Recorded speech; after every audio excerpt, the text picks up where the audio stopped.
She-Hulk Episode 2, Fantastic Four director found, and some major changes for the DCEU. We're talking all this and more on this week's show. I'm your host, Nick. And I'm Anthony. And welcome to That Superhero Thing podcast. Let's do it.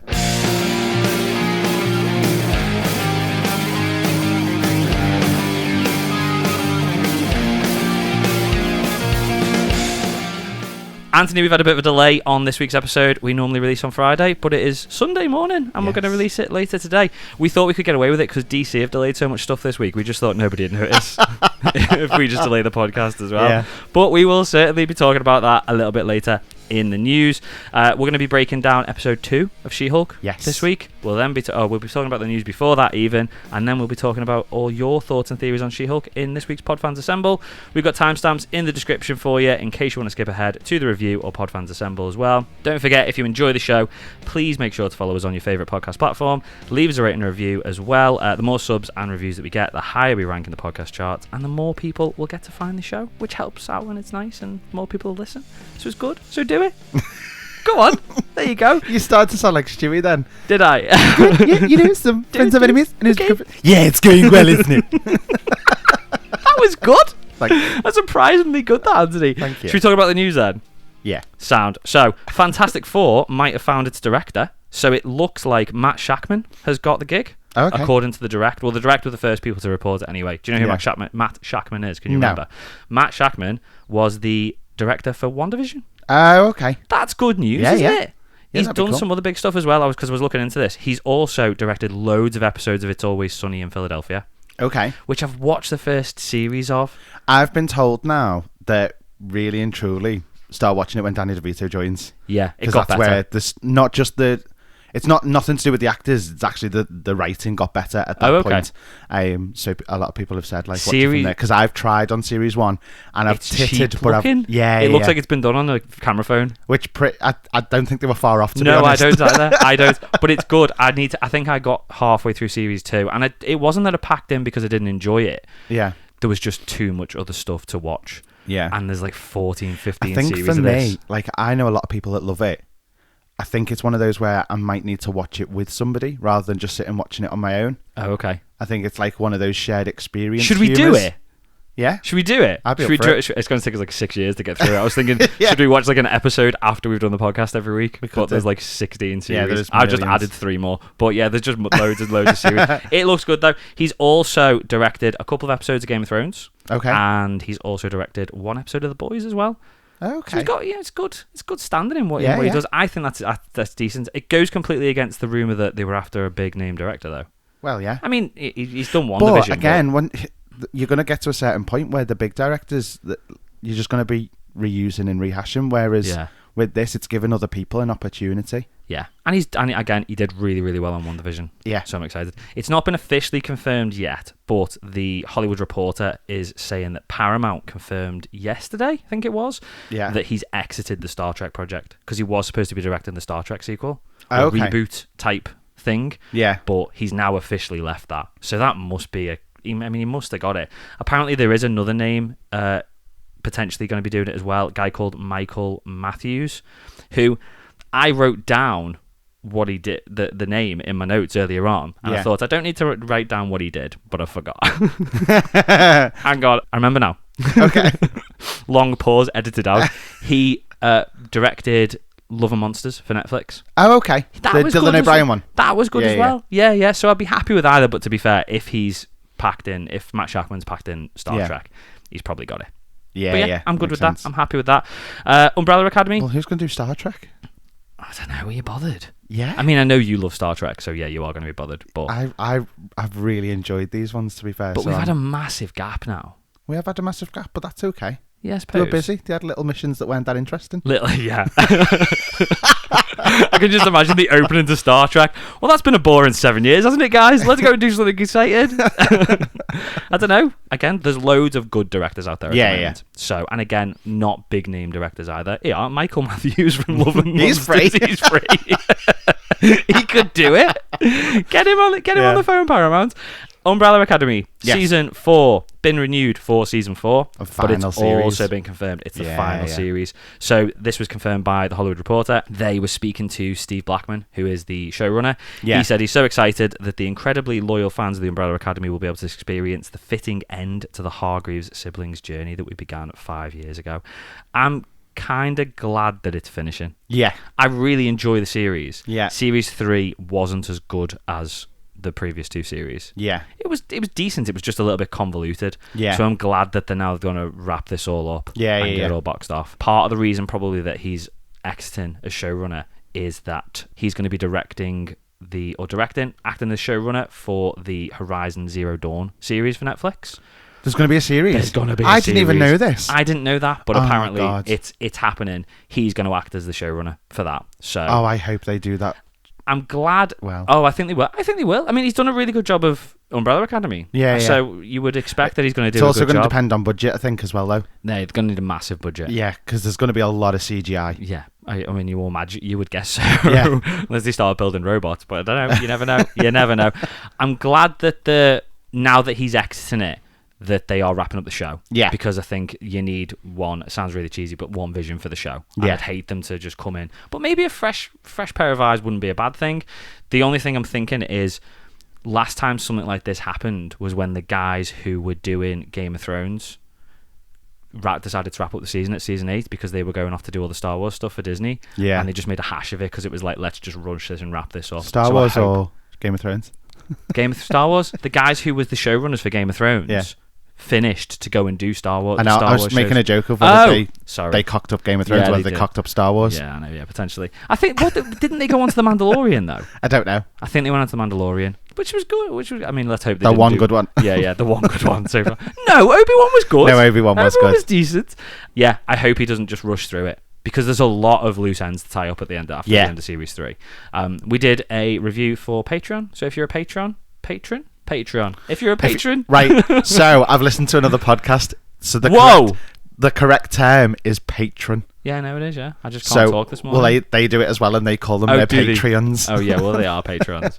Patreon. If you want to be one, Patron. you can go and sign up. Yeah. And you can listen to what we're talking about, Umbrella Academy review. There you go, and other stuff as well.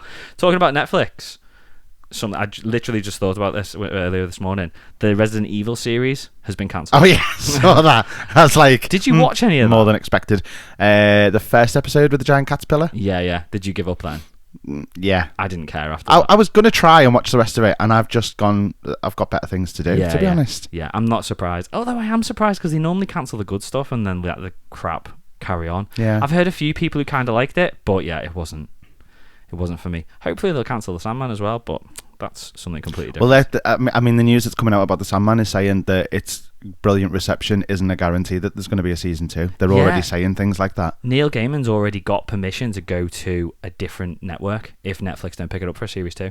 See, that's mad, isn't it? It is bonkers how much money that must have made them. Yeah, Most watched show ever on Netflix.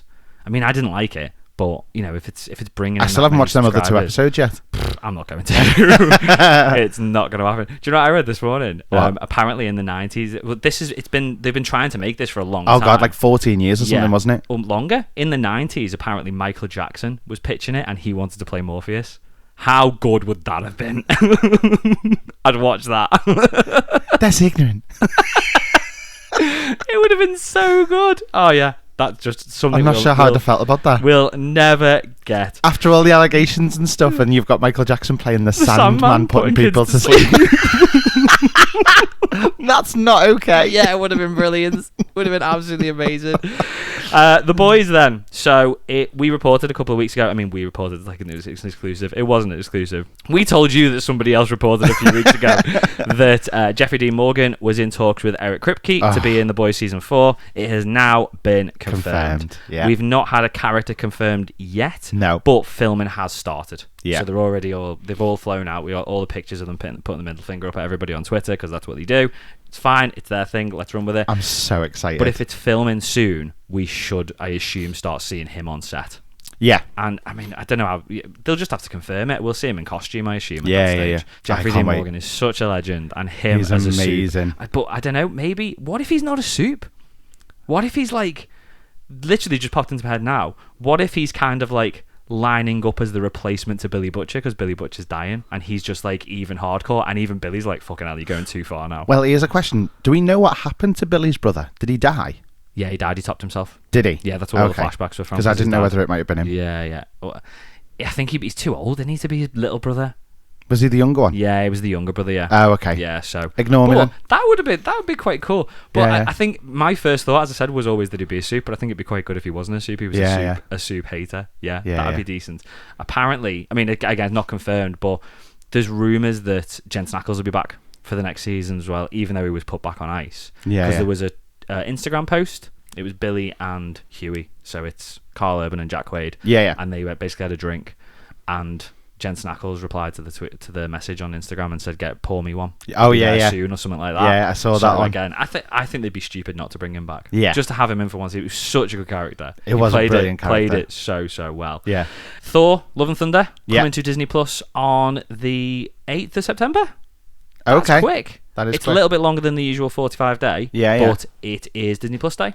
Okay. On the 8th of September. So we've got Thor: Love and Thunder coming out. We've got a behind the scenes series about Obi-Wan. I can't remember what it's called, but it's the same as like Marvel Assembled doing the behind the scenes. And Pinocchio is getting released that day as well. The day before D23 on Disney Plus or on Disney? Yeah, straight onto Disney Plus. Oh, is it? Yeah, straight onto Disney Plus. I watched the trailer. It looks. I don't know how I feel about the Pinocchio. that's like the Sharknado people who made it. Pinocchio. The CGI, do you not like it? I don't think I do. They've still got 3 weeks to finish it, and we saw what the She-Hulk CGI looked like a couple of weeks before the episodes aired. So maybe. But I love Tom Hanks. Yeah, but I don't know, because Geppetto's not really in it for very long, is he? I think he will be in this. Oh, really? I think because Tom Hanks is playing the part, they're going to not change the story, but they're going to create a lot more content for Tom Hanks. That's probably one of my biggest concerns. Not the fact that it's Tom Hanks, but all these old Disney films, like these, the classics, they were all like an hour and 10 minutes long. Yeah. And when they do these live action versions, they're like 2.5 hours. And I don't think that translates well. I think they feel slow and the pacing's off. But from what you've just said, they're probably just going to create an extra hour of content for Tom Hanks. Yeah. And I don't know how I feel about that. No. I'd rather just have an hour and 10 minute live action version that's just true to the original, the original classic. But we'll see, and we won't review it because it's not a superhero movie, unless that's part of the added story that the actor Tom Hanks. Do you know I was getting ready to go for a wedding this week, wasn't I? Yeah. And on the Wednesday Tom Hanks was there. No, Tom Hanks wasn't there. Well, go on, I'll tell you in a minute. So my friend came and stayed the night before so we could drive up to the wedding together. Yeah.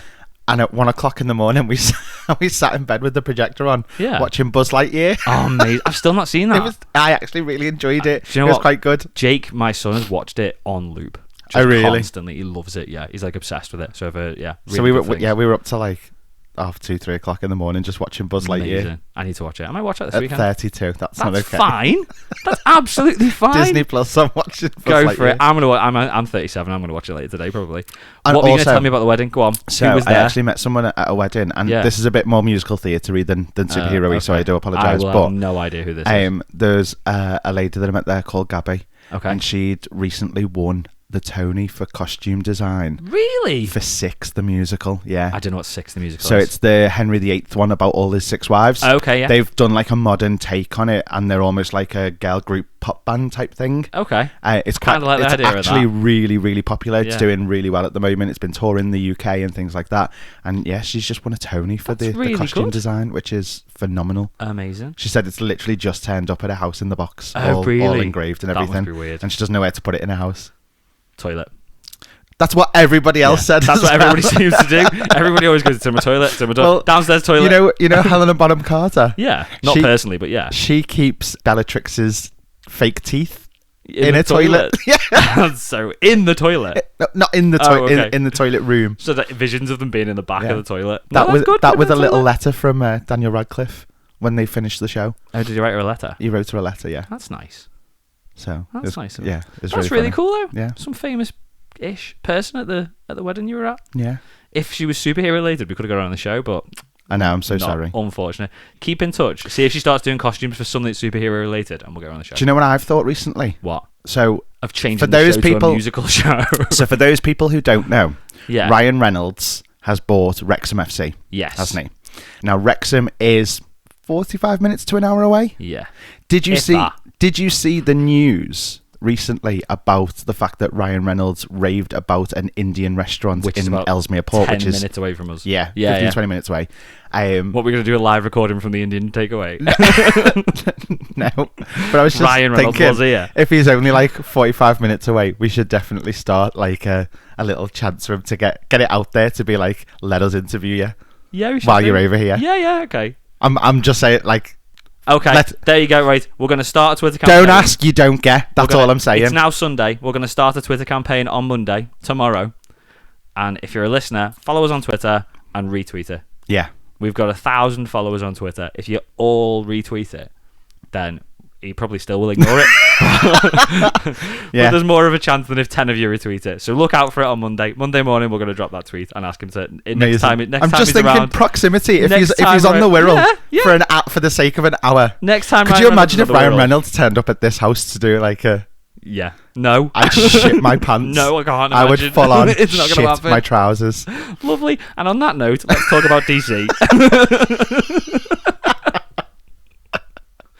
So there's loads of DC news. There's always loads of DC news. So there's a little bit of news about Ezra Miller. So Ezra met with Warner Brothers executives this week. Okay. For another meeting, basically to do their apology. The rumor is, and this is a rumor, so I'm not going to sit there and say that this is definite news.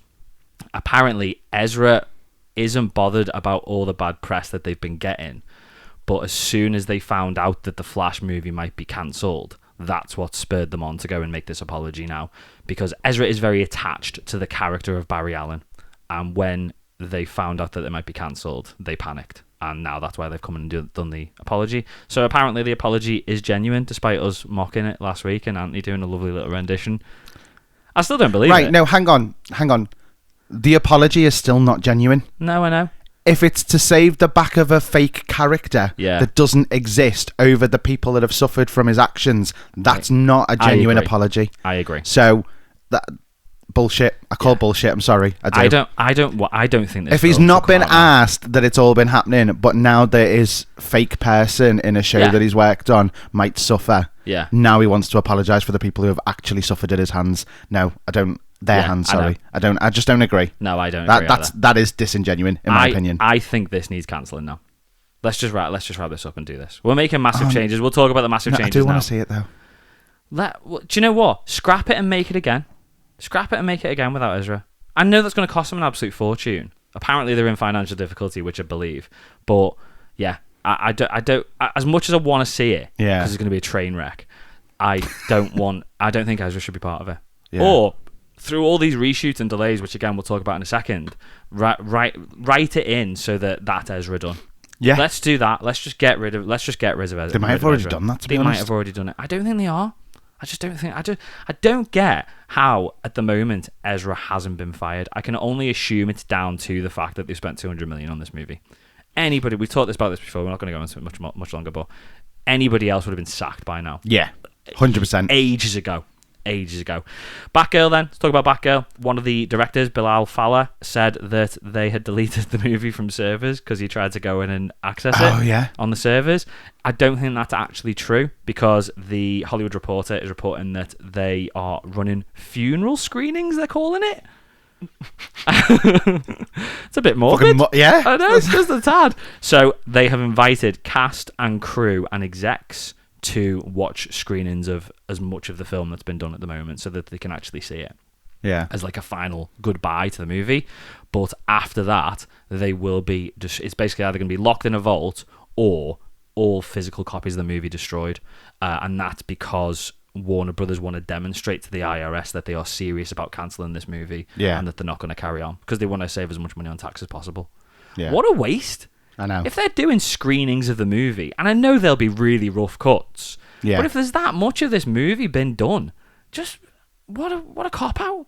Yeah. What an absolute cop out. Just put it on a streaming service and leave it. Like, just release it. Yeah. Don't make any money from it. Don't release any merch. It's gonna leak. Sorry. If they're doing funeral screenings, I don't believe that after everybody has been screwed over this much by WB, that there's not going to be one angry worker that who's either going to access it or take in a camera and record it somehow. Yeah. I mean, there'll be massive security on it, I would assume. But because they've got full control over it. But yeah, I'll be surprised if we never get a leak of this. Let's move on to delays then. So there's been some big delays this week. This all happened while we weren't here, basically. I know, sod's law. So Deadline has confirmed that Shazam has been delayed. Shazam 2 has been delayed from December back to March 17th. Oh, that's a big one. And then, that's what she said. And then Aquaman 2 has been moved from that March 17th date till Christmas next year.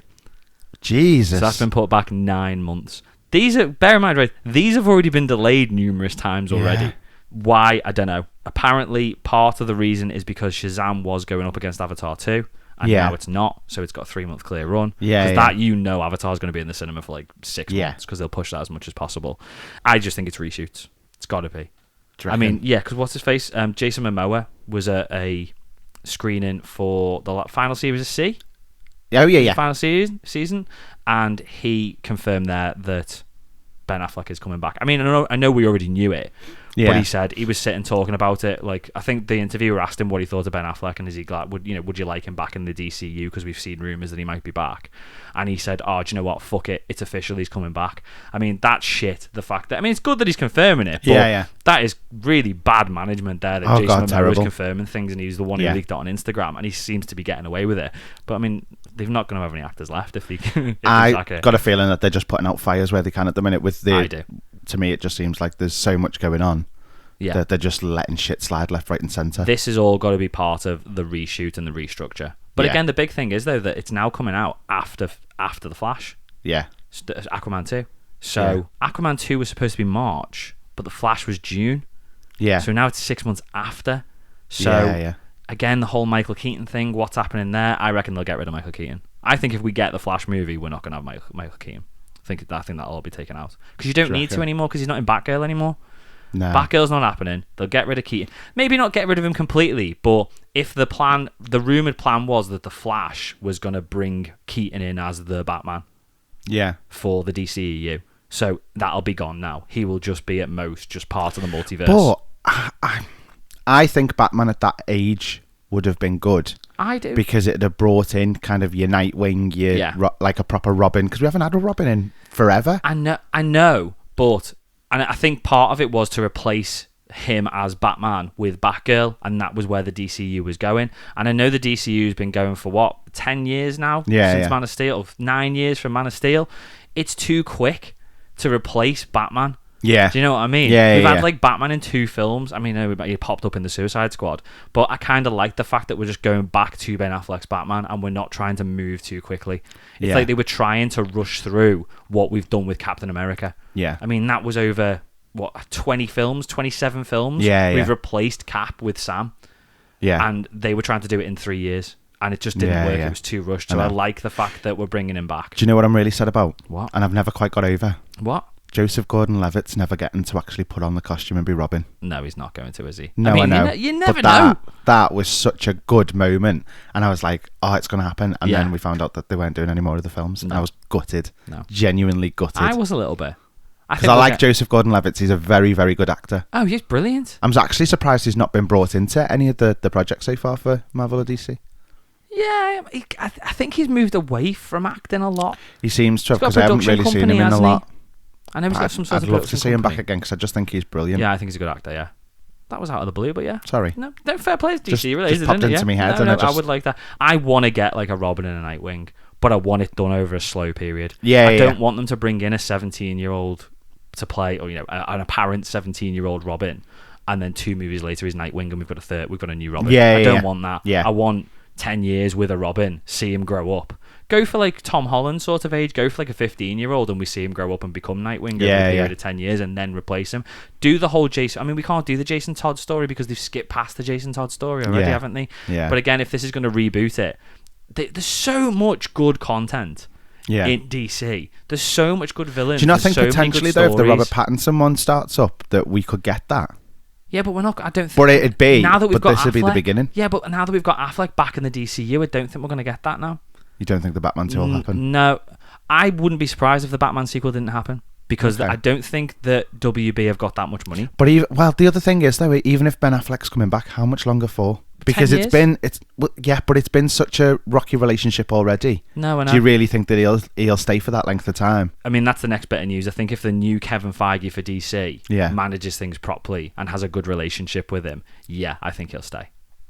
I just don't understand how Warner Brothers are, like, you know, with everything that's gone on, how they haven't sat back and gone, we've interfered far too fucking much in these films, and that's what's caused it. Studios don't figure that out. I don't understand why they don't figure it out. How can they have sat there and watched Fox get to the point where Disney bought them out and all the Fox projects were shit and not learn from that? Well, somehow they've gone worse. Yeah, they're just the worst thing is that they're still going. Yeah, like this. But I don't know. There's so much good stuff for DC. Well, it's even with we need to start again. The Fantastic Beasts stuff at the moment. That's all now. Because now they're talking about Johnny Depp potentially coming back to retake the role that he was kicked out from. Yeah, I'm sorry, on principle, I would not return. No, I wouldn't return I'd tell them to go and shove it up their ass. I wouldn't, but it's money. Yeah. It's money. And also, I think if you were coming back, if Johnny Depp was coming back, and the amount of people that would love that. Yeah. I think if they're doing it for the fans type thing. Well, yeah, but I think that would be kind of rubbing it in the face. Yeah. Like, look at the reception I'm getting for coming back, and you're paying me a fucking fortune for it. Yeah. I've won. Yeah. Do you know what I mean? I suppose if you did it that way. And you can sort of... You can write it into the story because it's magic, so we can just turn back into Johnny Depp. Yeah. But, I mean, talking about those, I don't think they're doing it. I don't think Warner Brothers are doing a good job with those movies either. No. I don't know whether it's the marketing or people just don't care. The first one was brilliant, and the second one is just... I've not watched the second one. As good. I've not watched it. Nowhere near as good. I mean, not even talking about how good the movies are, just from a marketing perspective, does anybody care? No. Well, I'm sure some people do. Well, yeah. I didn't even know that it was. I didn't know it was out when it came out. I saw it everywhere. To be fair, no, I didn't even notice at all. Yeah. But and we're heavily into this sort of thing. Do you know what I mean? We sit there and we research and we do news and all that sort of stuff. And I didn't even notice it. Yeah. But again, hopefully there's a better direction now. So apparently the search for their Kevin Feige is over. Yeah. The Hollywood Reporter is reporting that WB exec turned producer Dan Lin is in final talks to oversee film and TV. Okay. So I assume they're going down a Disney sort of route where we're going to have the TV series linked to the movies. Well, if they're going to Paramount, that would make sense. Paramount? Yeah. What do you mean they're going to Paramount? Well, it's Warner Brothers Paramount, isn't it? No, Discovery. Shit, sorry. Warner Brothers Discovery. I've had it in my head that it's Paramount for about 3 weeks and I don't know why. Jesus Christ. No, it's Discovery. But, so Dan Lin has produced the Lego movies, including the Batman Lego movie. He's produced It 1 and 2, and he's produced the Sherlock Holmes movies as well. Robert Downey Jr. ones. Robert Downey Jr. Which we're getting another one, apparently so, yeah. Good movies. Yeah. Not massive. I mean, Lego was massive movies, but there's nothing there that gets me super excited. I must say, they've been my favourite Sherlock Holmes movies. I don't think I've watched number 2. Haven't you? I didn't like number 1. Didn't you? No, it wasn't my movie. I'd love it. I might go back and watch them. But when I read this, I was a bit like, yeah, but maybe. But then I went back and checked what Kevin Feige had done before he got onto Iron Man. Yeah. And his producing credits were Daredevil. Yeah. With Ben Affleck, Blade 3, and Elektra. Oh, okay. Yeah, and then he did Iron Man. So just because you do some shit. Yeah, but again, in that sense, Dan Lin's ahead of Kevin Feige. He's already produced some really, really good content. Again, as much as I wasn't a fan of the Sherlock Holmes movies, and I'm not a huge fan personally of the Lego movies, they did really, really well. Yeah. And it was fantastic. Yeah. Brilliant. Number 2 is a bit long, but it was good. So I think, again, not confirmed, but I think as long as he can get anybody in, just somebody who's half decent in to have one thing. But I worry that he'll come in, he'll do a couple of movies, and then Warner Brothers will piss him off and he'll move. Yeah. But he's been with them for a long time, so. But then, if Warner Brothers are going with Discovery, will Discovery have last say? And yeah, it's all owned by Discovery. Yeah, no. Well, that's what I mean. Yeah. Are they gonna say to Warner Brothers, "Well, this is where you're cocking up. Shut up." It's gonna go one or two ways, in my opinion. It's either Discovery are gonna sit there and think, Warner Brothers have cocked this up. We're gonna take charge and we're gonna really control it, or Discovery are gonna sit there and go, "We know shit all about making superhero movies. Dan, there you go. You've done well. You just take control and we'll finance it." Yeah. I mean, I'm sure they'll watch it very closely for the first 5 years. Yeah. Couple of productions, but you just need to let them have it. Studio interference is not a good thing. No. It never works. Look at Fantastic with whatever his name, Josh Trank. Yeah. It just doesn't work. They ruin that. They ruin the guy's career. Just let Dan Lin go for it. Yeah. Or anybody at this point. By the way, go on. I finally watched The New Mutants. Have you only just watched that? Yeah. What did you think? Fucking shit. What a wasted time that was. We should do New Mutants for Halloween special. Okay, we should do that because it's horror movie-ish. Can I just ask? Isn't there supposed to be a Disney Plus Halloween special in October for like what's it called? Werewolf by Night. I don't know.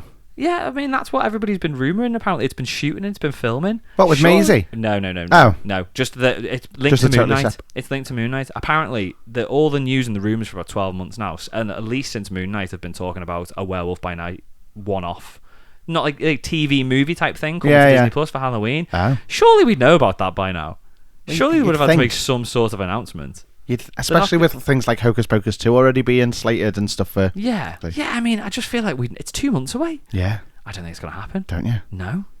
I feel like they would have... And I mean, right. Something would have been said by now. If it doesn't get... The last chance they've got is D23 in 2 weeks. If it's not been announced by D23, it's not happening, guys. Are we finished with news? Yeah. Any other news, Anthony? Any other famous people that you've met or one on the show?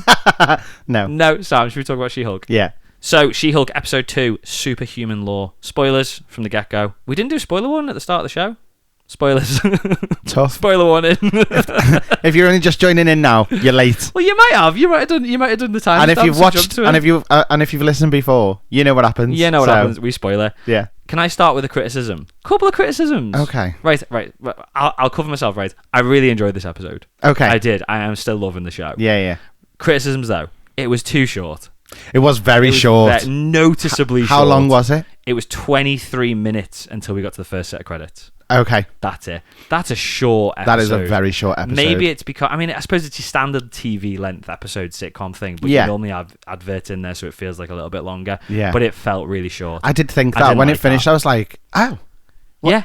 What? Where's the other half of the episode? I know, yeah. I thought it really felt... That's the thing, though. It's like, on the first episode, I said, it felt like a short episode, and it was still like 32 minutes. Yeah. But I was like, well, that shows I've enjoyed it. Yeah. This just didn't feel good. It just felt like too short of an episode. Yeah. One other critique is the start of the episode, when they had all the news anchors talking about She-Hulk and stuff like that. Yeah. Didn't like that. Felt cheap. Don't know why. I mean, as soon as we got off that, they went to the bar and stuff like that. Felt great for the rest of the episode. Well, just felt a little bit cheap. I think so. For me, it's the whole she didn't want to be known as the Hulk, I get and it. so the fact that obviously what happened at the end of the first episode happened in the courtroom, and she had to finally like reveal herself. And then it was just how that's all instantly spiraled, and what she wanted, that's like out the window. Yeah. And for me, all of that new stuff was the establishment that it's all over social media, it's all over the news, everything like that's head done. It was them trying to do a quick transition to where we are, how we've got from there to there. And I get that. Didn't need to be that quick though. It was a 23-minute episode. They could have given us an extra couple of minutes. Well, if they knew they only had 23 minutes, then it didn't need to be that quick. Maybe I suppose, but they could have fleshed it out a little bit more. I get that. Other than that though, I really enjoyed the episode. I loved it. Again, we're not going to break down the whole episode all the way through or anything like that. We'll just talk about the main bits. Question number 1: where's Titania? Where's Jamila Jamil? I don't know. I thought we were going to get something. Considering all the promo for this episode has been Jamila Jamil. Yeah. They had her out on the street spray painting Titania over posters of She-Hulk and all that sort of stuff. Yeah. They've marketed the shit out of Titania this week. And she wasn't in it? And she wasn't in it. There's a photo of her on one of the news things for about 3 seconds. What are they doing? I mean, again, she was in it for a couple of minutes. Well, we also got that she's a superhuman influencer. Yeah. Saw that. So... Are they just using this character to make because I think that was the message for the whole episode, really, that superhumans are out now and it's a lot more accepted and people are okay with it and it's not very secretive anymore. Well, for me, I don't know whether this is starting to roll into the beginning of Mutants and the X-Men. I suppose being the whole superhuman, that there's a lot more people than just your team of Avengers type thing. It's like it's becoming a little bit more mainstream than it has before, hence the news and stuff. It's going to be really interesting then how they do that. Yeah. Because the whole story of the X-Men is everybody hates mutants, mutant rights, all this sort of stuff. Yeah. So it's going to be quite interesting how we're going to go from this could be the beginning of that. Yeah, but do you not think it's going to be... in a good way, I'm saying. Yeah. That And again, I've used the word interesting twice already. Yeah. I'm going to be keen to see how they make that story work when clearly now everybody likes superhumans and superheroes. Yeah. How are they going to get people to hate mutants? Well, so for me, it's going to be this whole thing of, yes, we like them, but look how many are coming up the woodwork and causing chaos. Okay, I get you, yeah. So they're saying, are we now just going to be collateral damage to your superhuman fights that you're having in our streets every week? Yeah. And all that kind of stuff. And I think that might be the route that it goes down. And the X-Men, and it might the mutants are going to be the straw that broke the camel's back. Yeah. Just they're going to tip her over the edge, basically. So now, rather I reckon the school will have been a secret for this long, and I reckon it'll be the reveal of the school existing that people go, there's now a fucking school for these mutants. There's so many of them all over the place. Yeah. So I think I reckon that might be. I'm alright with that. Yeah. It's got. I can't wait to see. It's going to be really intriguing. I know. Yeah, it's going to be good. So the story of this week's episode, like we've already said, it's Jen not being able to get away from She-Hulk. Yeah. Either the name, which she hates, or the fact that she's gonna have to become it. So we get the whole idea that she's lost her job because she's She-Hulk, but then she can't get a new job because she's She-Hulk. Yeah. And the only job that she can get, they want her to be She-Hulk. So it's like she's proper stuck. And again, it goes completely against where she was up until the last couple of minutes of the last episode, where it was like, I've done it. I've got full control of this. I'm all right. And people hated, not everybody, a select group of people, let's call them, hated the fact that, and keep playing on the fact that in episode 1, it was all like, how good is she? She's got full control of the powers, and it's too quick, and it's too easy for her, and it's making Hulk look shit, and it's because she's a woman, she's super powerful, and she's got control and all that sort of stuff. She hasn't. This shows she's not got control. Yeah, she's got control of the power, but she's not got control of her life in the slightest. No. Nothing's implying that she's not got control of her life because she's a woman and she's hard done to. It's a quick transition from... Yeah. She's got full They're control. They're trying so to get the backstory done instantly so we can just get into what we want to do with the story. And I do feel we're there now after this. And again, I'm going to put it out there again. For that whole first episode, he was taking it easy because he thought it was the first time and she wasn't going to be able to handle it very well. Yeah. And then the fight, she's his cousin. Yes, they will fight. It'll be like a sibling scrap. Yeah. It's not going to be you using your full force to try and kill the other person. No. You are family. Exactly. So everyone just needs to chill out. Yeah. And I'm not going to say anything. I'm not going to say anything else about it now. No. Just chill out. Grow Can I up. say one more thing? Go on, more. Right. Pod fans assemble. We'll talk about it in a bit. We like criticism. We don't want everybody to sit there and go, She-Hulk's the best series ever, sort of thing.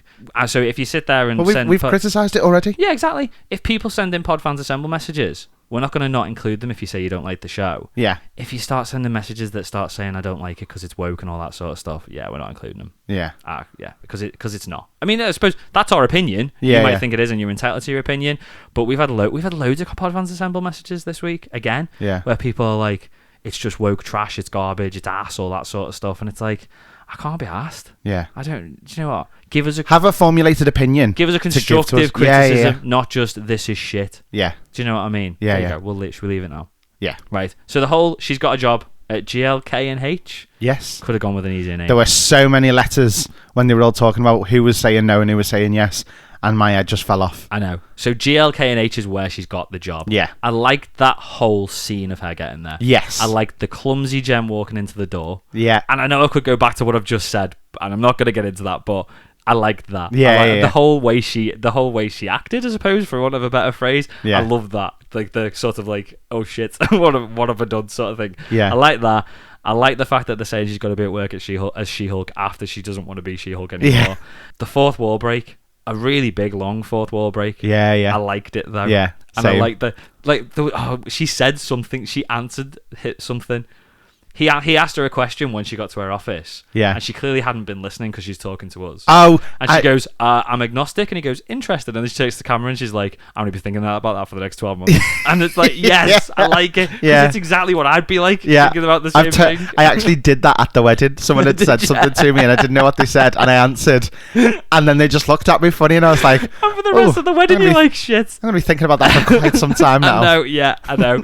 I like it. I like the fourth wall break. We didn't need loads. I don't want constant throughout commentating. Same. Just throw sometimes in stuff like this. Even just a glance at the camera is enough. Yes. And like that's the kind of thing that I want it to work towards. So she Yeah, doesn't even need to say anything to us. Yeah. It's just the acknowledgement that she knows we're there, kind of thing. I think we'll get that. Yeah. Yeah. And that kind of thing I'll absolutely love. Like, and I don't cool. want to overuse it, but I was waiting, like with Hulk in the first episode, for somebody to look at it, or him, the dude that was giving her the job. To what are you doing? Who are you talking to? Yeah. I'd like a couple more of them. Yeah. I'd like a couple more of them. But yeah, it's good.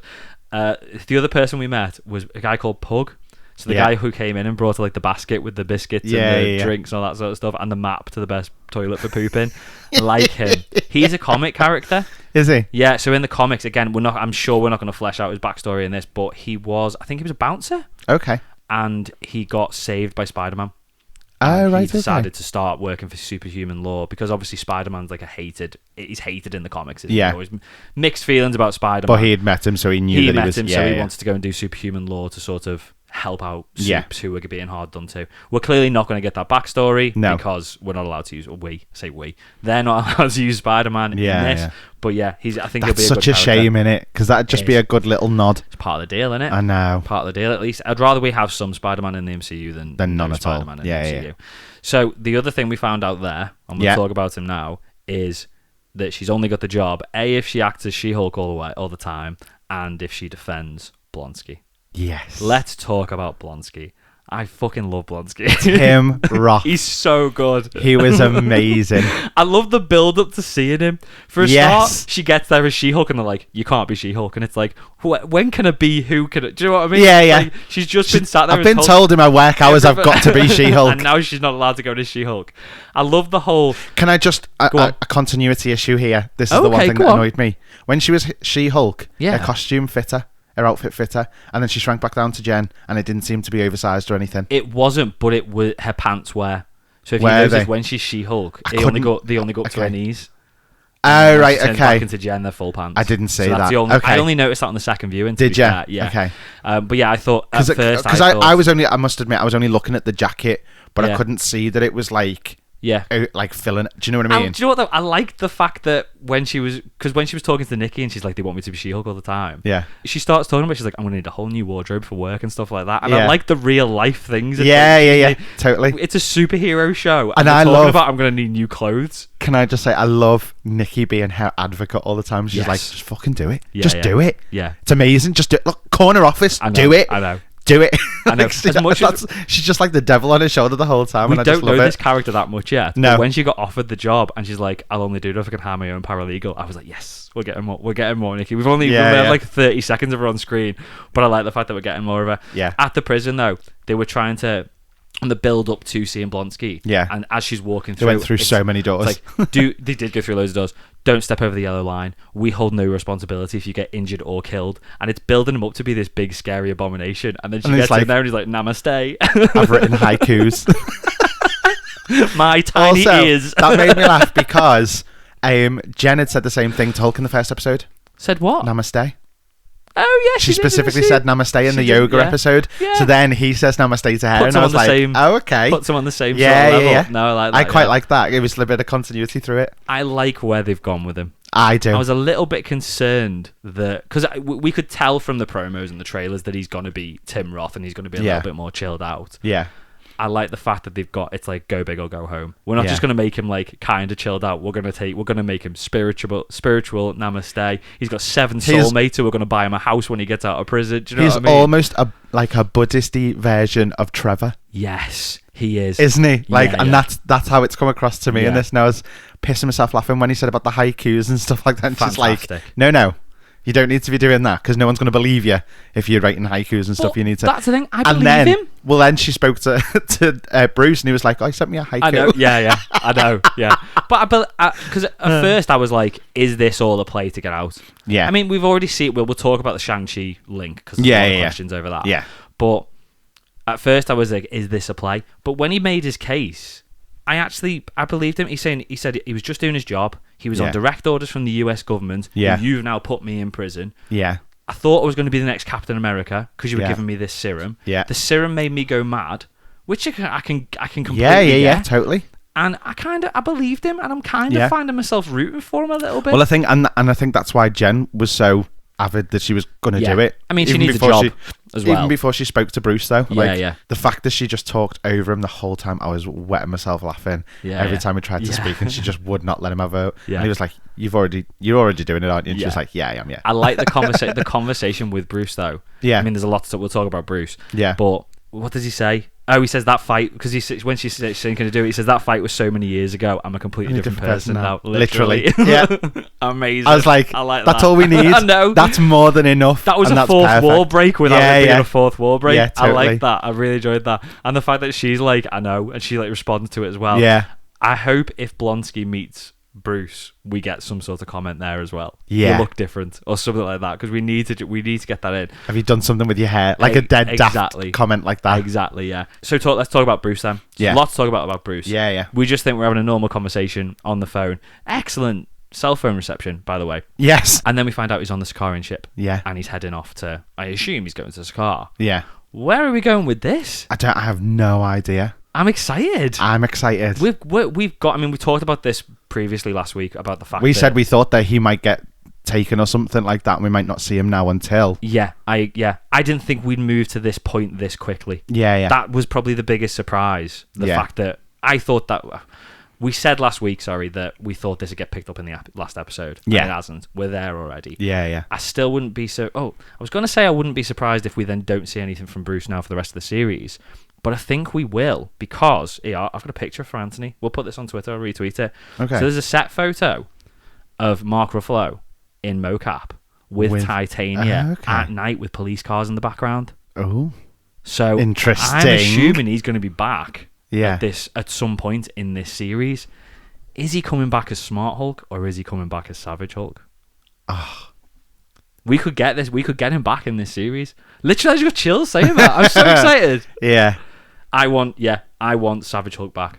I don't know how, if he's back in this series as Savage Hulk or anything, we're then going to bring in a World War Hulk movie. Yeah. I don't think we'll get a Planet Hulk movie, because Ragnarok was Planet Hulk. Yeah. But I think this could be leading towards that. Where that's going to fit in the timeline. I mean, I know we're going to get more movies being announced at D23 in 2 weeks. Yeah. We've already said we think probably one of them's going to be a Hulk solo movie, because the Paramount rights are about to expire next year. Yeah. Where it's going to fit in, I think that's why I've had Paramount in my head instead of Discovery, by the way. Maybe. Yeah, probably. A little bit of me is wondering, do you want a Hulk solo movie, or do you want a World War Hulk series? I don't know. Would you be okay with either? I feel like we'd need to get a lot of big names into that series, though. We'd need to get a lot of big names, and how far could you go with it before it gets boring is my thing. Like, I don't know whether it would fit for a whole series or whether it just needs a film. I know, but I kind of want like a 6-episode, 45-minute episode with all the big Avengers in. Right, we've got event movies. I know they're all event movies. Yeah. But like every 10 years, we're getting like a big event movie like Avengers now. Yeah. And we're getting 2 in 2024, 2025. I think so. Yeah. What if we get a TV series event movie? What if World War Hulk is... I don't think the money would add up to it, though.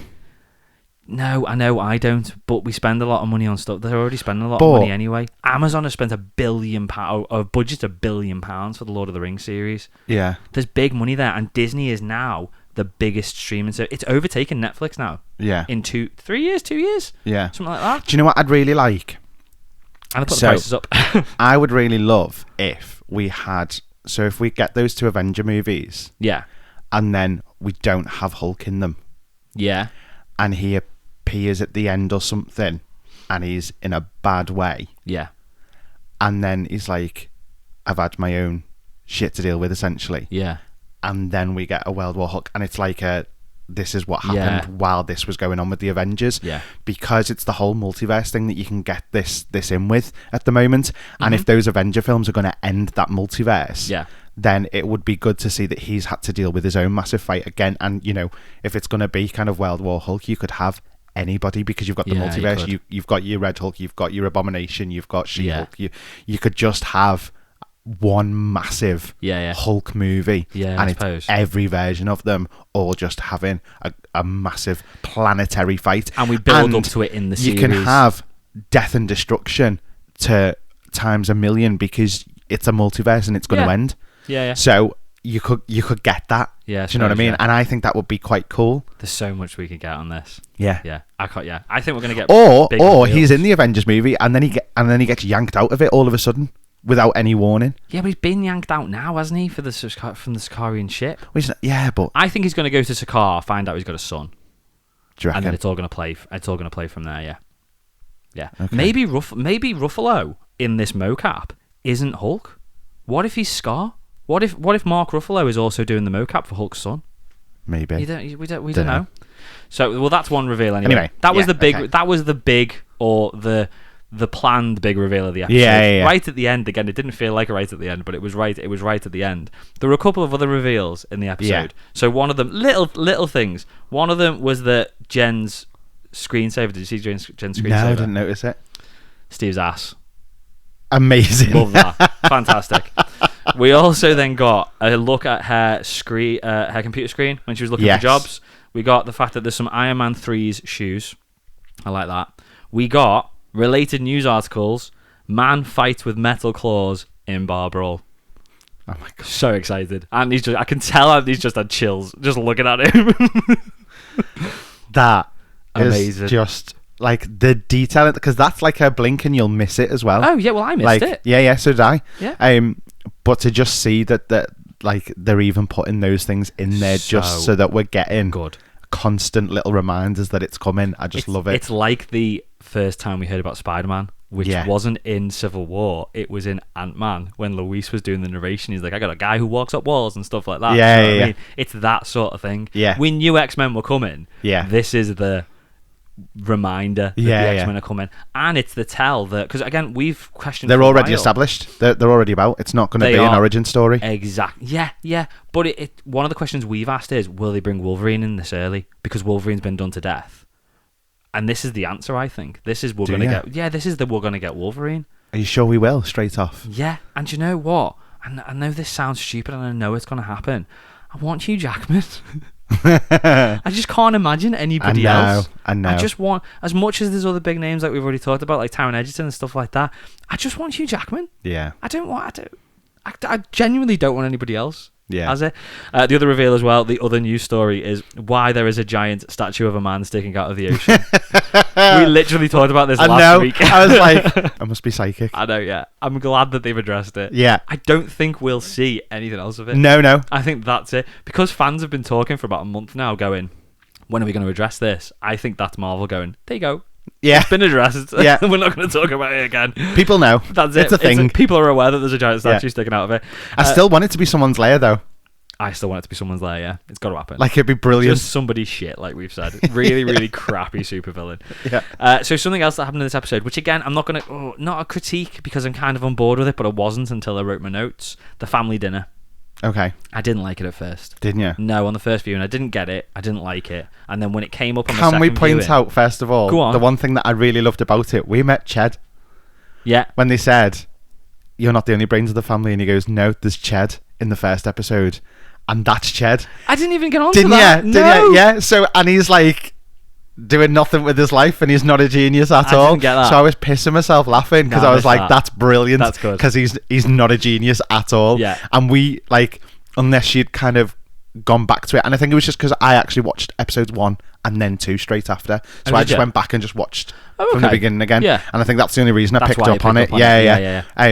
But then, so we met Ched, and I was like, yeah, he's not funny. He's not clever he's not at all. He's not a genius. No, I get that. Okay, that's good. So that I enjoyed that. Missed it completely. Yeah. I didn't like it at first, because I thought it didn't take me out of it, but it was something very different to what we've had in the MCU so far.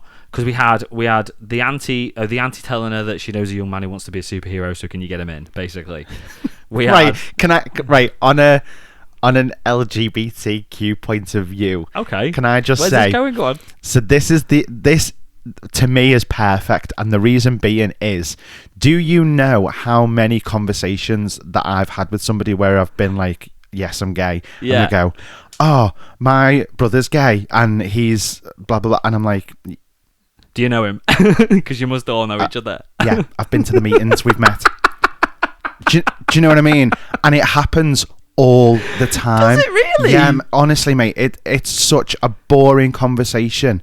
It's like, I don't need to know how many other people you know that are gay in your life. Do people actually ask you, do you know him? Yeah. Do they really? Yeah. They don't often ask whether I know them, but they say, oh, you might know, or something like that. Wow. Or they just make the statement to say, oh, I've got another gay person in my life. And I'm like, good for you. That is, I can't believe that. Honestly, you'd be surprised how often it happens. 20 years ago, but I can't believe no, that it still that's happens. Still happening now. It still happens. It tends to be your older generation, Yeah, so the family setup is kind of the perfect place to do that, because it's your older generation saying it. Yeah. But sometimes I don't know whether it's because they're trying to say I'm cool with it without saying I'm cool with it, or whether they're actually just like so blasé about it that they think we all do know each other. Yeah, maybe. So yeah, I can actually. I appreciated that on that level, because I understood it, and it just made me laugh, because I was like, "Oh, here we go! It's that conversation." Yeah. So we got them her trying to get a mate in as a superhero. We got the dad asking about Hawkeye's arrows. What does he do with his arrows? That was funny as hell. Does he run around picking them up? Yeah. Perfectly logical question. but this is what I mean. Like, when we talk about all these big events and stuff like that, we ask about the real questions, and over the past 12 months we've been getting it. Like you said before, you've got her saying about her wardrobe, you've got them asking the question about, well, what does he do with the arrows after he shot them? Does he go and pick them up? And we had things about like the ability to get mortgages and where the Avengers are getting their money from, how they're living off it. We're getting all of these questions answered in little dribs and drabs everywhere, and I like the realism on that part of it. In this, who's the uncle pushing the auntie to be the stylist is like, who's your stylist at the moment in your costumes? It's like, who does design the costumes? Do they all just design and build their own costumes? Well, yeah, and this is the thing, because we've had, Ms. Marvel's mum got her that costume and stuff like that, and I like the fact that all of these things are being brought in now again. Like, it's just very cool. Obviously, Tony designed a few costumes and stuff like that. But since Tony's death, who is designing and building all these costumes? That's the thing. That's it, isn't it? Where are they all coming from? But that's why I kind of now appreciate that scene, because it does make it makes it more realistic. But I feel like it's getting more comic booky as well, because I feel like from what I know about the comics, you do have the fact that She-Hulk, who is a superhero, 7 foot, 8 foot green woman, is a lawyer, and that 15 years ago in the MCU, you go, that's ridiculous. Yeah. But they're pushing this now. And I like the fact that they're pushing this. Everybody knows who superheroes are. People know who their identities are. Yeah. They like them. They love them. They've got normal jobs to earn money on the side. Yeah. I like the fact that it's getting more comic booky. Like the costumes that we've just talked about them, but the fact that the costumes are getting more comic booky as well. Yeah. I like the way where they're pushing it and where Marvel are going with it. So I appreciate that scene now. Yeah. But I didn't at first. I was I get this is great. It's a bit cringe, do you know what I mean? But I kind of like it. I also liked it because it set aside very differently from Ms. Marvel. Because it's already after the fact of them knowing, and they're just used to it now, and they're just having a quick catch up. Anything exciting happens. That's been done to death. They're telling the family, or the family finding out, or the auntie do you know what I mean? It's just like, we know you're a superhero. Can you get me a discount? So do you know what I mean? It's nice that we've skipped that part, and we're just like everyone's cool with it. It's just moving on. It's good.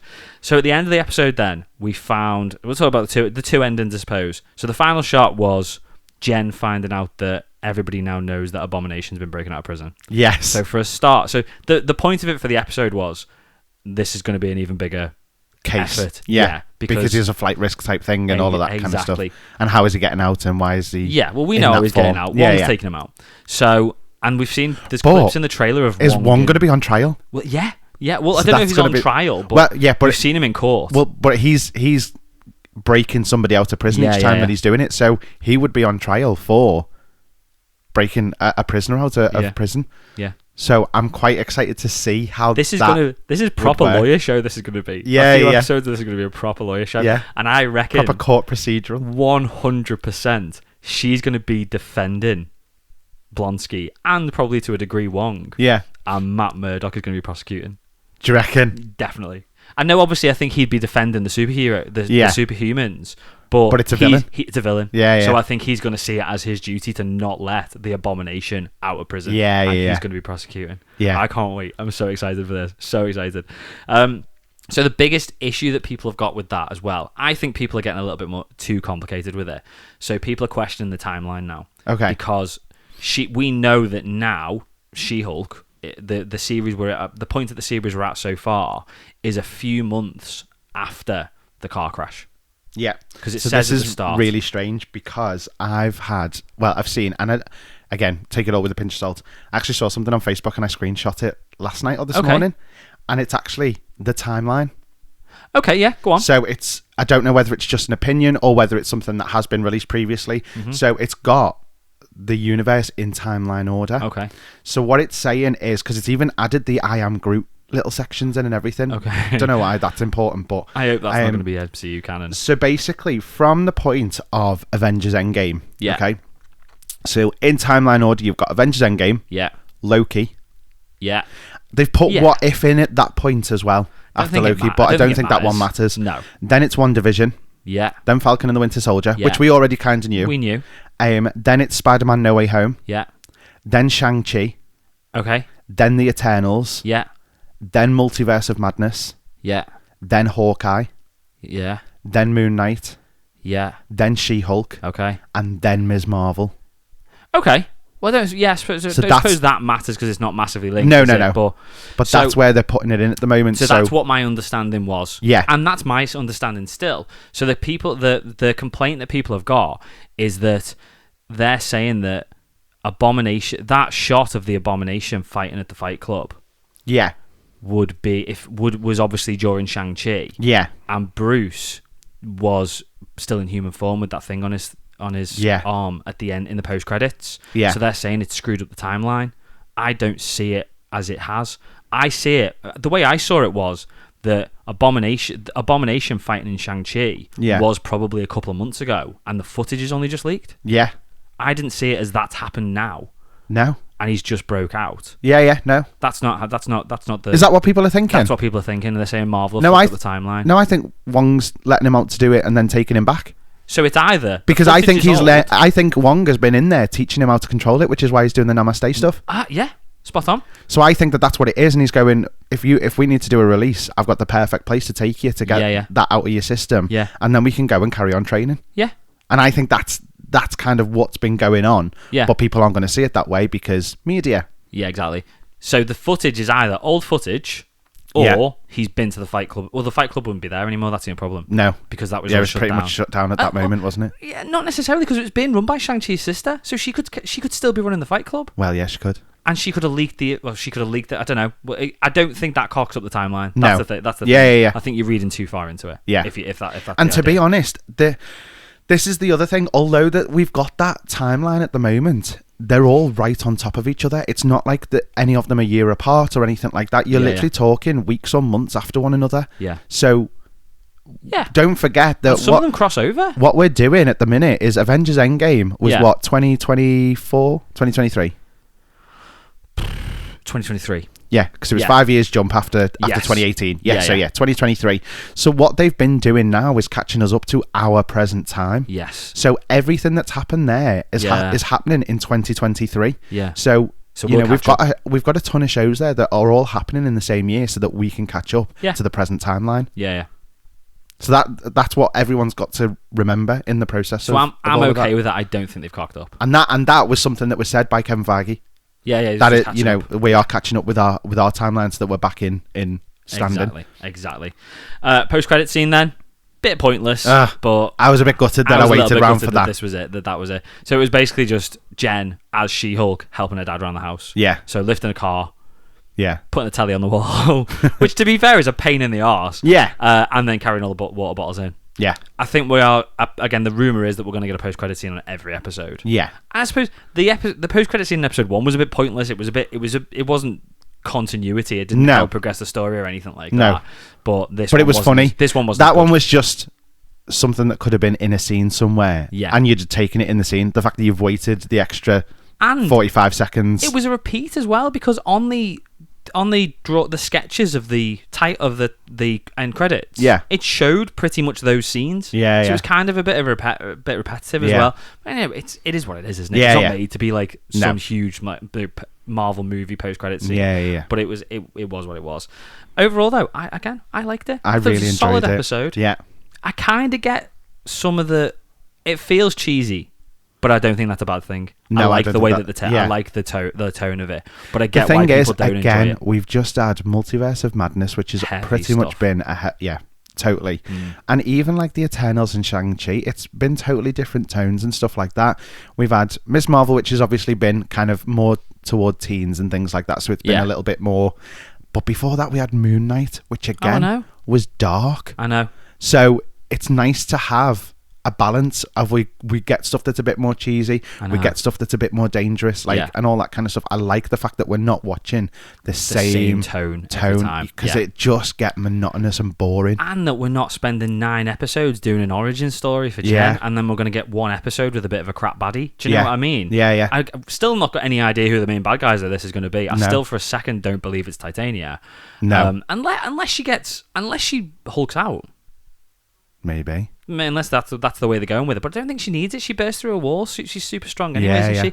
I don't know. I don't know where we're going, but I kind of like the fact that I don't know where we're going. Yeah, and I like the fact that it's not a massive, long, drawn-out origin story. Yeah. So yeah. But I like the fact that we've got Abomination as well. I like the fact we've got Abomination, and I don't know whether Abomination will be the distraction for Titania to come back and be the big bad all of a sudden. I don't know. I'm not buying the fact that she's the big bad. Do you not think? No, I think it's going to be very Hulk related. Do you? Yeah, not She-Hulk related. I think it's going to be Sicarian Hulk, Savage Hulk. Maybe it's going to be Savage Hulk. Maybe. I don't like that. I think the backlash of that. The whole story. So the whole story of World War Hulk is that he comes back. He's pissed off and he wants to not destroy the Earth, but he wants to destroy all the Avengers, and he comes back as a villain, basically. Yeah. That's what it is. World War Hulk. I don't want him to come back as the villain and She-Hulk's the one to fight him. No. I won't be happy about that. Yeah. They need to play that out properly with a movie. Yeah, so good. Or Titania and She-Hulk team up to fight him or something like that. Yeah, no. Kevin Feige, not that you're listening, please don't. I reckon it could be that she and Titania team up to fight Abomination. I think they'll No, I think Abomination will team up as well. Do you reckon? I hope and have got a feeling that there's something big that we don't know about. Okay. We've got 9 episodes to build to this, and we've already done the whole origin. We've got 7 episodes now with nothing but sort of, story to progress with. So I wouldn't be surprised if there was something bigger. Okay. But again, what if it's a big Savage Hulk and it's Abomination and Titania and She-Hulk fighting against him? Please don't. No. I'll be so gutted if that's the way they go. That'll end this on a huge downer. Yeah. But yeah, overall, good so far. Should we see what the listeners think? Yes. Should we do Pod Fans Assemble? Yeah.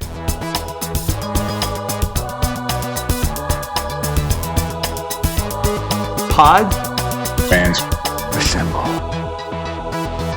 So we did our usual poll. 78% of you loved it. 17% said it was okay, and only 5% hated it this time. A little bit of hate. So only a little bit. And can I just say, how many votes did we have this week, Anthony? Jesus Christ, we had 153 votes. I know. Thank you very much for everybody who's voted. Normally between 50 and 70? Yeah, something like that, yeah. So there's a lot of people with a lot to say about She-Hulk. Okay. So, Craig Mack said, loving it. Amazing. Brilliant. Nice and simple. Me too. Bargain Bin Harley Quinn, who's also just started following me on Twitter as well. And me as well. Thank you. Thank you very much. We got a lovely message from Bargain Bin Harley Quinn saying Did we? Yeah, she enjoys the show. Oh, amazing. Thank you. Episode 2 solidified She-Hulk as one of my favourite MCU shows. The dialogue is smart, the humour is genuinely funny, and the pacing is absolutely perfect. I'm intrigued by the entire story. Tatiana Maslany is iconic in this role. Cannot wait for the next episode. She is fantastic. And she's not... I can't even put it into words. Like, I just think she's perfect for the role. I really enjoyed her in Orphan Black, even though I didn't finish the series. Yeah. I'll be honest, I wasn't sold on the idea of her as She-Hulk. I don't know why. Yeah. She wasn't like this, and I know she played loads of different characters in Orphan Black, but I just wasn't sold on it. Yeah. I was 99% sold on episode 1. Yeah. And now I'm 100% sold. She's brilliant. Yeah. Can't wait to see her in the MCU. Same. Yeah. Geeky Nate, great ep, but God, it felt short. That's because it was. It was short. It was extremely short. My money is on the following. We'll see more of the Thunderbolt team, likely represented by She-Hulk. Okay, yeah. Oh, yeah. Okay. I like that, Nate. We'll get a bit more Hulk to set up World War Hulk. Yeah. We'll get hints that GLK and H are behind Titania breaking into the courtroom. Yeah. Yeah. I think that's where that's going. He then carried on to say, as the only way they could win the case, we will get Matt Murdock in court against She-Hulk before we get Daredevil. Yeah, totally. Yeah. I'm very intrigued as to what you're saying there, Nate. That's all sort of slotting into place. GLK and H will be being run by Madam Hydra. Yeah, if they're the big bad. And she's trying to get them all together. She's basically trying to free Blonsky so that she can use him in the Thunderbolts team. Yeah. That's going to be the post-credits of the last episode. That would be so cool. That'll be awesome. Yeah, I like that. But I kind of don't want Madam Hydra to turn up. I want it to be someone like Yelena. Yeah. No, John Walker. Yes. Yeah. Because we haven't seen him in quite a while. He's the Cap. Well, yeah. He's going to be the leader of the Thunderbolts, isn't he? Yeah. Yeah. Okay. Yeah, okay, I'm good with that. Feeling it. Yeah, like that. Armchair Critique said, episode 2, 20 minutes in length. Why? Yeah, I agree. He said, I'll be blunt, it's a shit experience Disney Plus are providing in addition to releasing one episode every 7 days. At least make the episode 40 minutes in length to be able to get into a storyline. It's a bit ridiculous. I am kind of in agreement with that. Yeah. It was a very, very short episode. Very short, and to now have to wait a week. I don't want the binge model. I don't want them to drop the whole thing at once. But they should have put, if they were going to have episode 2 that short, they should have put episodes 1 and 2 out together. Yeah, I agree. And then just carried on. Yeah, 100%. You can do that. Andor's coming out at the end of September, so you could have chucked in You could have chucked in 3 episodes. I'm pretty certain they've done it with almost every series that's come out so far, haven't they? Did they do it with Ms. Marvel? No, they didn't do it with Ms. Marvel or Moon Knight. Didn't they? No, I think they moved away from it once we got to there. Oh, okay. Yeah, but I think it was okay with Ms. Marvel and Moon Knight because they were longer episodes. Yeah. It has been 2 25-minute episodes so far, I'm in agreement. She-Hulk Sauce, it was amazing. Cute family moments. Jen's stress had an actual weight, and we also got some amazing music. We haven't talked about the music. The music was brilliant, to be fair. Yeah, I enjoyed that, yeah. Even like the scores underneath when stuff was happening, the music behind it was really nice. And the actual songs that they used. When they were at the bar, I can't remember what the song was. I know they used that. Is it Eve who's that girl in the end of episode 1? Yes. That was perfect. Yeah. I can't remember what the song was when she went to the bar in this episode, but I can remember thinking, this is really good. This is a really good use of a song. Yeah. James Gunn-esque, almost. Yeah. Perfect songs, yeah. Rachel Miller, loved the second episode. Fun, light-hearted, loved the introduction of Abomination, loved the humour and breaking the fourth wall. She's very likeable. Excited for the gradual introduction of the other characters. Has me smiling throughout, which is the main thing. And I'm exactly the same. I'm just enjoying it. I am enjoying it. The stakes aren't too high at the moment. There's no immediate peril that's kind of... Yeah. I'm just a bit of fun. It's given me a little bit of a bit of Marvel downtime. Yeah. Does that make sense? No, I know what you mean. And I know it's going to build up by the end of the series, but at the moment I'm just enjoying that. The whole, it's a fast pace, but the pace is slowed down.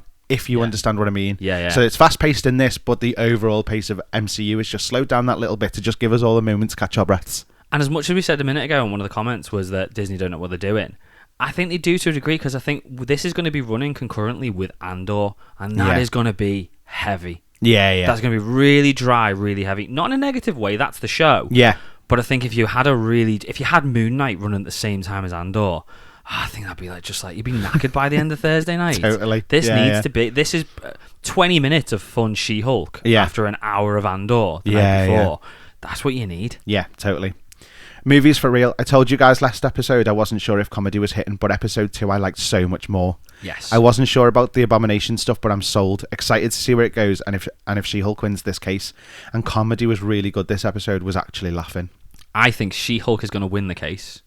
Yeah. I think you're going to get to the end, and you're not going to think she's winning it at all. Yeah. And then GLK and H will pull the strings. Yeah. With Madam Hydra, and I'll be like, how did I win that case? Post credits, John Walker. Yeah, that's where we're going. Yeah. Sheldon Pink, solid episode of story building with some laughs, nice and simple, with a great link to Hulk's potentially coming up storyline, with a nod to Abomination's outings with Wong from Shang-Chi. Yes. Jimmy Fredrickson said, when they focus on the story and not the political message, it's decent. Not Miss Marvel, bad at least. I think I will reach the end of this one. I think it wasn't as heavy. I mean, I didn't get it, as I said, in episode 1, I didn't really feel it. I did on the second viewing. There was one moment in this that I thought they were pushing it a little bit hard, when the guy who she worked with at the old lawyer place, solicitors, lawyers, legal firm. We go. Yeah. When he was like, "Oh, there's a hot chick over there. I'm going to go and talk to it." Yeah. Dick, obviously, felt a little bit forced. That I'll be dead honest. It was like, why? There's no need to put that in. No, there wasn't a need to put that in. And as much as I don't want people commenting, going, "Oh, it's all super woke" and stuff like that, that's the only thing that felt a bit OTT. Yeah, same. I was going to say it is kind of real life. I I don't know anybody who talks like that. The so- whole guy's approaching her outside the bar in episode 1. Completely. Not all guys are like that. I'm sure it's a small percentage, but this must be a minute percentage of blokes who would actually talk about or to a woman like that. Let's be honest. Okay, so Andy's going to disagree with you, but go on. Well, only because of the industry I'm in. Okay, go on.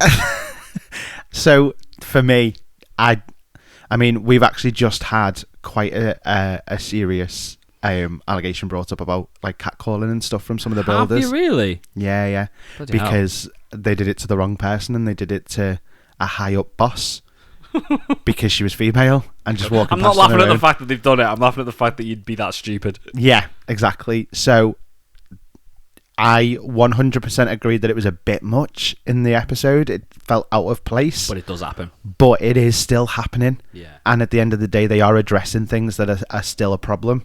And that is one of them. So obviously, I don't want to go into it too much. And to be fair, we used to work in estate agents together, and it wasn't great. We won't name the company. No. But when I went into one particular office, it was very much. Did you? Yeah. Or edit out where? Oh, yeah. Well, you can tell them that. Yeah. Well, nobody. It was just very lads, wasn't it? It was. Yeah. It wasn't great. I was so fucking uncomfortable. Yeah. We didn't edit that out because I tugged onto that straight away. Okay. But yeah, it wasn't good. So, Peacemaker. This episode was an interesting improvement, but felt a bit too short at times. Though I love the exploration of superheroes with jobs, and that Hulk subplot seems to be introducing some more Sicarians, and maybe even a World War Hulk series or movie. But who knows? 6 out of 10. Amazing. Only a 6. A bit low. Time. Just the fact that it was 20 minutes long. Yeah. Del Boy, 3 out of 10. Fair play. Okay. I'm alright, and that was very succinct, but I'm alright with that because there was no wokeness or anything like that. So yeah. That's your opinion. Go with it. Alistair McDowell loved it and loved loving the focus on the legal side of it. Already got me thinking like a lawyer. I'm already thinking of the open and shut case Jen has against some firms.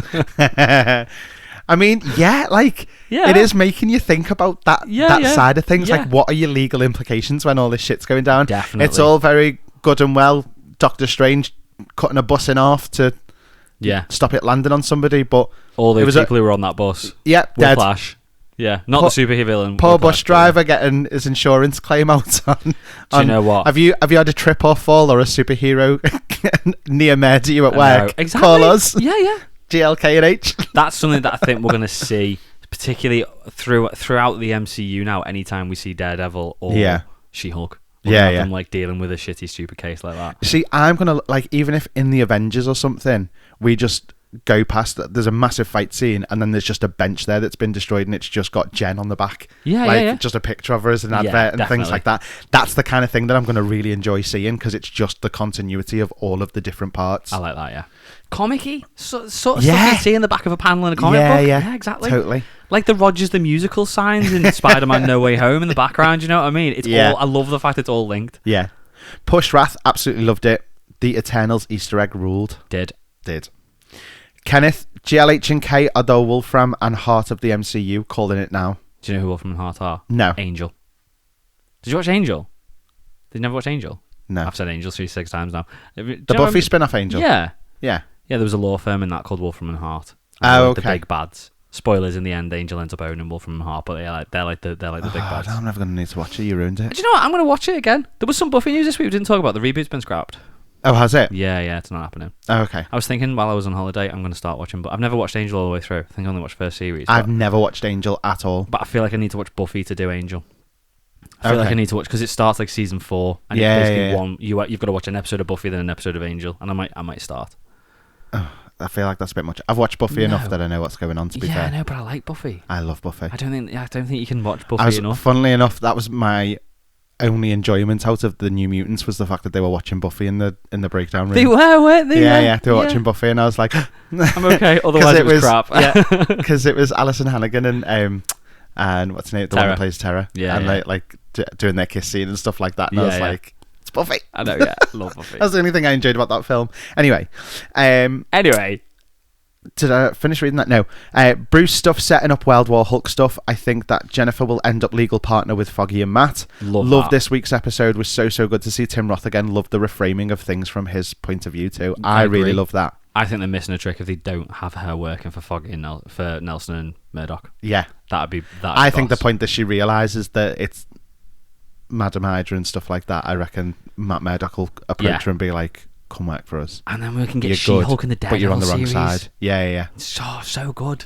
That would be quite cool. Yes, I like it. Let's do that. Yeah. I'd like, because as much as this is fun, I feel like the Daredevil series is going to be dark and gritty. Yeah. And I kind of like to see the dark and gritty Jen as well at the same time, or her just being the comic relief in the series. Yeah. Well, because Foggy kind of was in Daredevil. He was the comic relief. Yeah. Whereas he became a lot darker towards the end of the series. I still haven't finished it. You haven't finished it, no.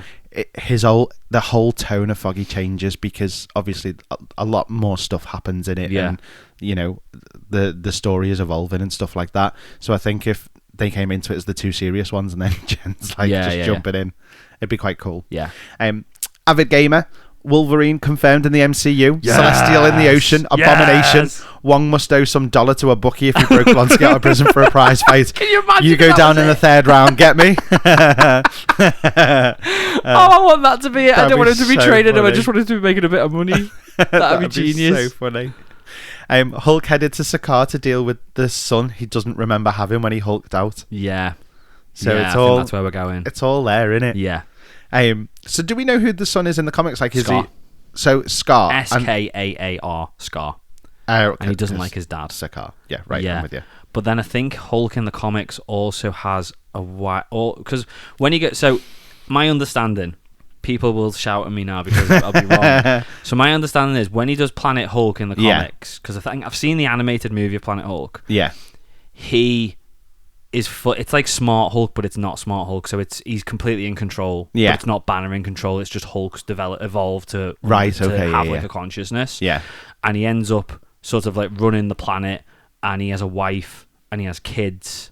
Yeah. And then the Illuminati on Earth end up accidentally killing his wife and daughter. Right. And that's when he basically decides that he's going to come to Earth and he's going to destroy all the Avengers and maybe destroy the Earth. Yeah. So he comes to the Earth with Korg, Meek, Scar, his son, I think, and basically they all fight the Avengers, and that's what World War Hulk. That's what World War Hulk is. Right. Could be completely wrong there, and I'm sure we'll get told we're completely wrong on Patreon and on the Twitter. I think if you've got something called World War Hunk. That's a different film. Freudian slip there. Oh God.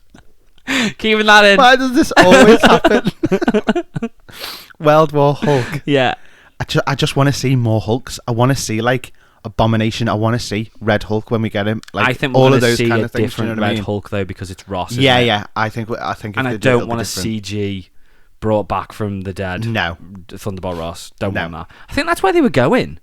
Yeah. I really do think that's where they were going. Well, yeah, because he looked really ill in Black Widow and stuff. I know, but they made a point of him looking really ill, and I don't think it was just the fact that William Hurt was ill. Yeah. It was. I think that it was like he doesn't want to die. Yeah. And he's gonna do it. Basically, he's gonna inject himself with the serum and become the Red Hulk. Yeah. But the fact they can't go down that route now. I think they're gonna have to turn somebody else into Red Hulk.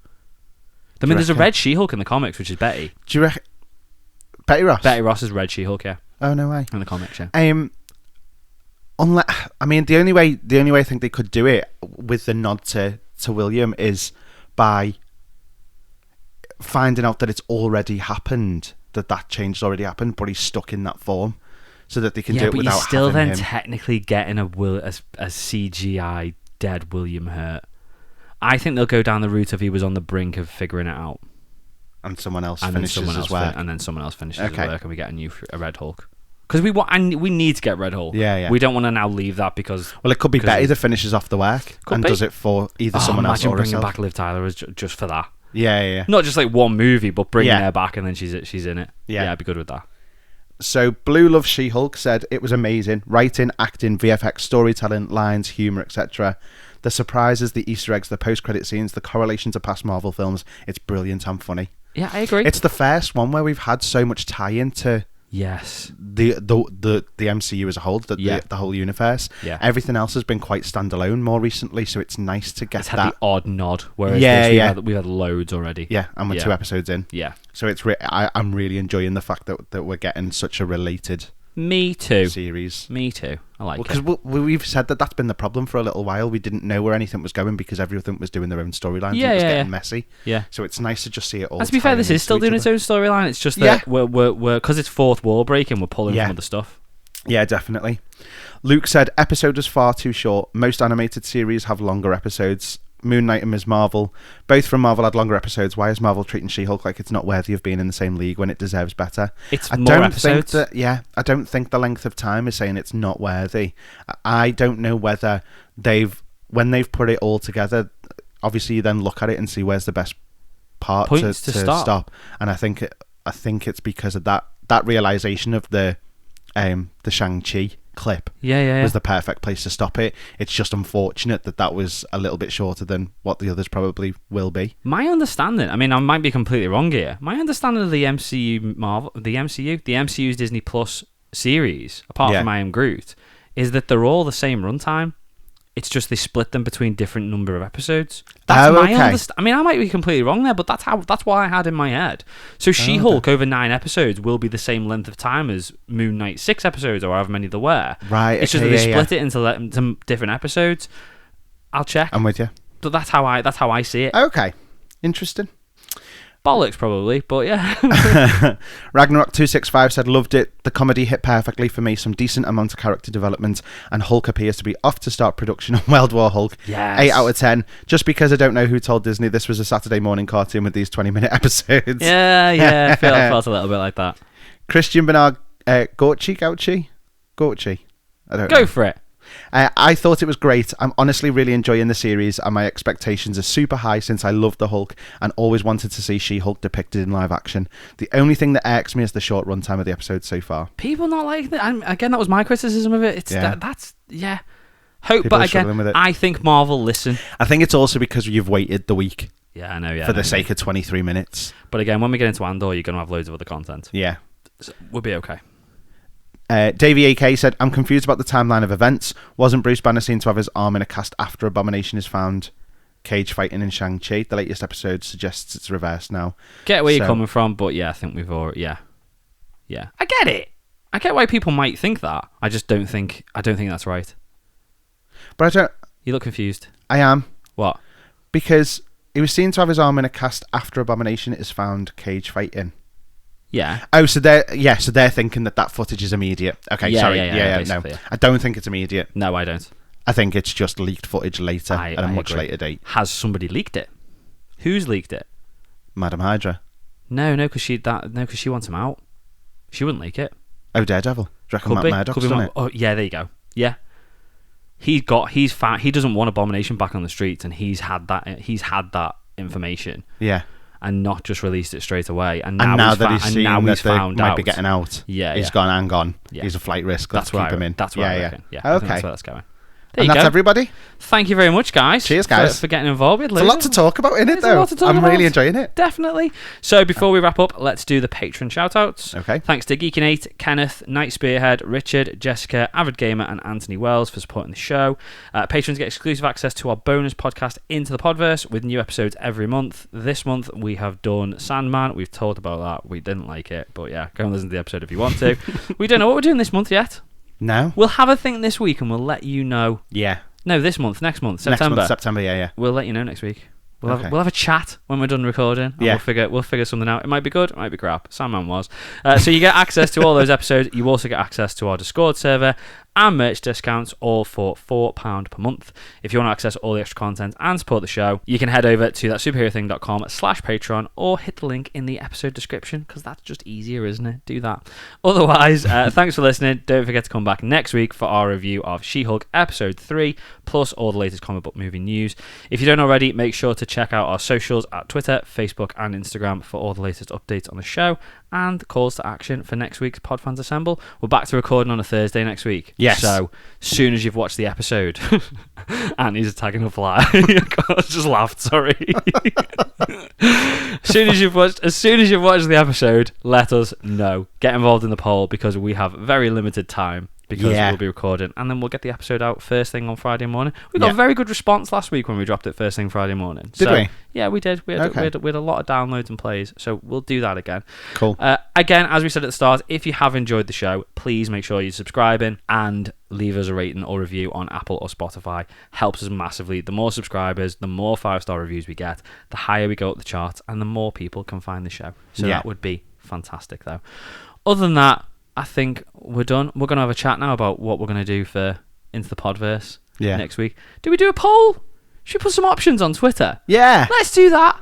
We'll do that. Yeah. Again, so there's 2 tweets you're going to look out for this week. There's the Ryan Reynolds getting on the show, which isn't going to happen. But do you know what? Again, if you don't ask, you don't get. If you don't ask, you don't Let's just try it. He's only up the road. Let's see if we can do it. Spot on. And we'll put some bad movies on there, and you guys can vote for what you want on the Patreon. And if you like it and you think, do you know what, that sounds boss, and you're not a patron, hit the link and subscribe.